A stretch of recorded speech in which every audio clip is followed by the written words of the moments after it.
एक ऐसा railway station जहाँ पर रात को रुकना मना है। एक ऐसा रेलवे स्टेशन जहाँ पर शाम के 5:30 बजते ही कोई जाना पसंद नहीं करता। एक ऐसा रेलवे स्टेशन जहाँ पर रात को ट्रेन ही नहीं रुकती और माना जाता है कि वहाँ पर रात को किसी औरत की साया दिखाई देती है। हाँ दोस्तों, ये सही बात है। आज मैं जो स्टोरी आप लोग को बताने वाला हूँ, ये स्टोरी है रवि नाम के एक लड़के की, जो कि एक छोटे से गांव से बिलोंग्स करता था।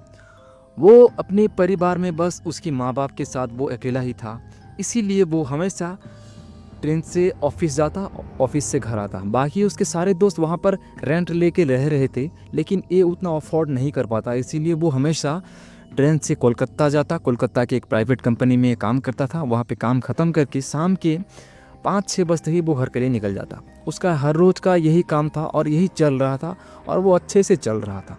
लेकिन एक दिन क्या होता है, जब ये काम के लिए आता है, उसको जल्दी घर वापस भी जाना था और वो लंच के लिए बैठ जाता है।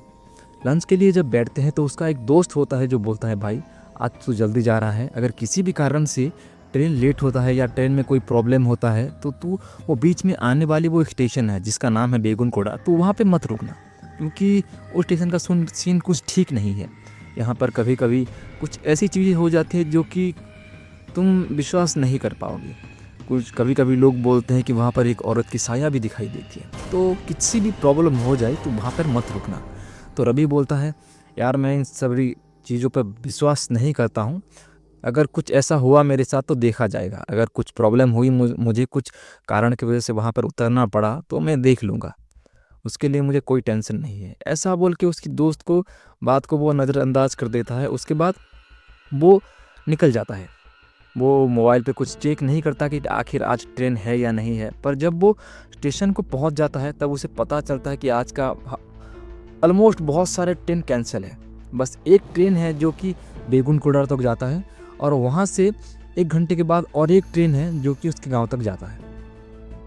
करीबन इस स्टेशन कोलकाता के स्टेशन से वहाँ पर जाने के लिए 1 घंटा टाइम लगता था और वहाँ पर करीबन 3 बजे तक ट्रेन पहुँचाता था और 4 बजे और एक ट्रेन था जो कि उसके गांव तक जाता था। ये सोचता है सही तो है, चलो चलता हूँ, आज देख भी लूँगा वो स्टेशन कैसा है। इसके बाद वो टिकट करवा के ट्रेन में बैठ जाता है। ट्रेन में बैठने के बाद करीबन 3 बजे वहाँ पर पहुँच जाता है। पहुँचने के बाद वो जब उतरता है स्टेशन पे, स्टेशन देखता है पूरा वीराना था, पूरा खाली था, कहाँ पर एक लोग भी नहीं थे। प्लेटफॉर्म, एक छोटी सी प्लेटफॉर्म थी, दूर दूर तक कोई इंसान का मतलब नज़र नहीं था, पूरा खाली जगह। वो स्टेशन एक्चुअली पुरुलिया डिस्ट्रिक्ट के एक छोटे से कस्बे में आता था और वो स्टेशन का बनाने का मेन मकसद यही था कि ट्रैवल लोगों का आना जाना का मतलब सुविधा हो सके, इसीलिए वो स्टेशन बनाया गया है। रवि उसके बाद जाता है और स्टेशन में एक बेंच होता है जहाँ पर रेस्ट कर सकते हैं, वहाँ पर रवि बैठ जाता है। वो अपनी बैग को साइड में रखता है और बैठता हुआ है। उसके बाद ट्रेन का वेट करने लगता है। करीबन 4 बजे ट्रेन आनी थी तो वो ट्रेन का वेट करने लगता है। 4 बज जाते हैं लेकिन कोई ट्रेन नहीं आता। 5 बज जाते हैं, कोई ट्रेन नहीं आता। उसके बाद उसको बाद में पता चलता है कि वही ट्रेन भी कैंसिल है। उसके बाद उसका लास्ट ट्रेन था करीबन सुबह के 4 बजे। इसका आज का दिन तो कुछ नहीं हो पाया था, इसके लिए वो समझता है कि आज कुछ नहीं हो पाएगा, आज मुझे कैसे करके यहाँ पर गुजारना पड़ेगा। पर उसको थोड़ा सा अंदर से वो भी आ रहा था कि यार ट्रेन स्टेशन में तो कोई नहीं है, मैं कैसे रहूँगा, क्या करूँगा। थोड़ा घबराहट हो रही थी, लेकिन वो सोचता है कि उसने बोला था मेरे दोस्त ने ऐसा ऐसा, आज मैं ट्राई करके देखता हूँ क्या सच में वो है। उसके बाद वो जो उसके बैग होता है उसको वो बेंच के आखिरी कोर पर रखता है और वो लेट जाता है, ऐसे ऐसे सोया हुआ होता है। उसके बाद करीबन 1-2 घंटे सोने के बाद रात के करीबन 5:30 होने को थोड़ा पहले एक बूढ़ी औरत आती है। वो ट्राइबल एरिया की औरत ही थी। वो आती है और बोलती है, बेटा तुम यहाँ पर मत रुको, तुम्हें हो सके तो तुम आओ हमारे झोपड़ी में रह लो, आज कल निकल जाना, यहाँ पर ऐसा ऐसा वो सब बात बताती है इसको। लेकिन ये बोलता है मैं देख लूँगा, मुझे ऐसी बातों पर विश्वास नहीं होता, मैं नहीं डरता। उसके बाद वो वहाँ पे रहने लगता है। उसके बाद बूढ़ी औरत बहुत समझाती है। उसके बाद वो समझा नहीं पाती, वो भी निकल जाती है। इसको कितना ही समझाती है, वो निकल जाने के बाद ये ऐसे फिर से लेट जाता है। उसके पास कुछ बिस्किट थे, पानी थे, वो पीता है, खाता है और वे फिर से लेट जाता है। लेटने के बाद करीबन रात के 10-11 बजे थे।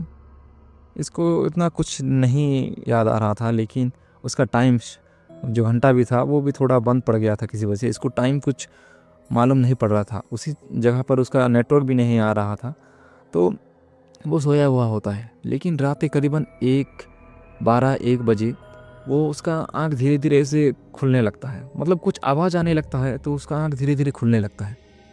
वो जैसे ही अपना आँख खोलता है तो वो स्टेशन में था, मतलब वो जहाँ पर सोया हुआ था वहाँ से करीबन 200-300 मीटर दूर एक छोटा सा लाइट जल रहा था। मतलब ट्रेन के लिए एक लाइट नहीं होता है क्या, रास्ते में भी लगा हुआ होता है, ऐसा एक छोटा लाइट था, लाइट बत्ती की तरह जल रहा था।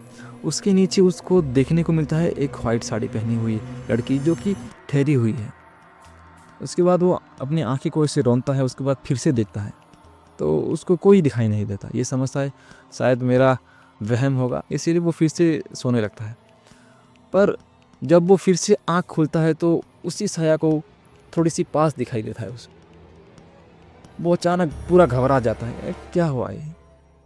उसके बाद वो उस औरत को बुलाने लगता है कि आखिर कोई यहाँ पर भटक गया है या फिर कोई प्रॉब्लम में होगा तो मैं इसको बुला कर उसकी हालचाल पूछती हूँ, ऐसे कुछ सोच के वो उसको बुलाने लगता है।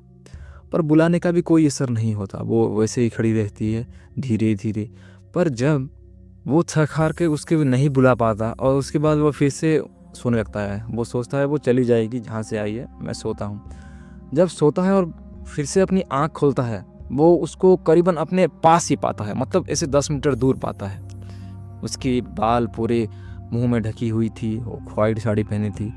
उसके बाद भी उसको थोड़ा कुछ नहीं लगता था, वो सोचता है कोई पागल होगा। लेकिन जब उसका आँख उसकी पैर की ओर जाता है, उसका पैर पूरा हवा में लटक रहा था। ये देख के उसके मुंह से शब्द नहीं निकल रहे थे, वो चिल्ला नहीं पाता था। वो इतना डर गया कि वो वहीं पर ही बेहोश हो गया। उसके बाद रात के बेहोशी में रात ख़त्म हो जाता है। जब सुबह के 6 बजती है तो वहाँ के लोग आते हैं। वो ट्राइबल लेडी जो कि बोल के गई थी वो वापस आती है और उसके मुंह में पानी मारने लगती है। उसके बाद वो उठता है और घबरा के उठता है पूरा, और उस बूढ़ी को भी देख के वो डर जाता है और उसको ऐसे ऐसे बात बताने लगता है। उसके बाद वो बूढ़ी औरत बोलती है, बेटा मैं तुमसे पहले से ही बोला था कि ऐसा ऐसा कुछ सीन है, तुम किसी के बात पे विश्वास क्यों नहीं करती हो, तुम यहाँ पर तो नहीं रुकते हो, तुम विश्वास करना चाहिए। तुम अगर कोई नई जगह पे जा रहे हो तो वहाँ पर पास आस के लोगों का बात को विश्वास कर लिया करो, क्योंकि वो लोग वहाँ पे बहुत आगे से रह रहे हैं, उनको उसके बारे में बहुत पता होता है। ये सब बातें बोलती है। उसके बाद ट्रेन आ जाता है। ट्रेन आने के बाद वो बूढ़ी औरत बोलती है, बेटा तुम घर के लिए चले जाओ, 2-3 दिन रेस्ट करो। उसके बाद वो ट्रेन में बैठता है, घर निकल जाता है और उसके बाद कुछ 4-5 दिन घर में रहता है। और जब वो ऑफिस के लिए आता है तो उसके दोस्त को बोलता है, यार सॉरी मैंने तुम्हारे बात विश्वास नहीं करा, मैंने वो ट्रायल करा था और मैंने बहुत गलत चीज़ एक्सपीरियंस करी यार, मुझे माफ़ कर दे। उसके बाद वो जब भी उस साइड से होकर उस स्टेशन से होकर निकलता है उसको वही बात याद आता है। वो स्टेशन को देखता है, जब उसके पास आते ही वो सारा खिड़की दरवाज़ा ट्रेन का बंद कर देता है और वो आँख मूंद के बैठ जाता है जब तक अगला स्टेशन ना आ जाए। उसके बाद ऐसे ही